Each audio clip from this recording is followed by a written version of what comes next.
महाराष्ट्रातील शाळांच्या 50 मीटर परिसरात आता जंक फूडवर बंदी घालण्यात आली आहे। यात वडापाव, समोसा, भजी, फ्रेंच फ्राईज, बटाटा wafers, biscuit, noodles, chocolate, ice cream, मिठाई, पेढा, थंड पेय, पॅकबंद फळ रस, एनर्जी ड्रिंक्स, बर्गर व पिझ्झा आदी पदार्थांचा समावेश आहे, अशी माहिती एफडीएचे आयुक्त तुकाराम मुंढे यांनी मुंबईत पत्रकार परिषदेत दिली। शालेय विद्यार्थ्यांच्या आरोग्याच्या हितासाठी अन्न व औषध प्रशासनाने हा मोठा निर्णय घेतला आहे। प्रक्रियायुक्त व उभाबंद खाद्यपदार्थ, जास्त चरबी, साखर, मीठ असणाऱ्या पदार्थांची विक्री, मोफत वाटपासह जाहिरातीवर असणाऱ्या बंदींची कठोर अंमलबजावणी होणार आहे। याचा अनुपालन आदेश जारी करण्यात आला आहे। राज्यातील 1.8 लाख शाळांना हा नवीन नियम लागू होईल।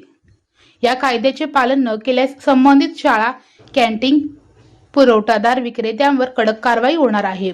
शाळा, वसतिगृह, कॅन्टीन, मध्यान्ह भोजन केंद्र, पीएम पोषण व्यवस्था, अन्न व्यापारी यांना नवीन आदेश लागू होणार आहेत। तसेच शाळा व्यवस्थापनालाही जबाबदार धरण्यात येईल, त्यांना नियम पाळणे बंधनकारक आहे।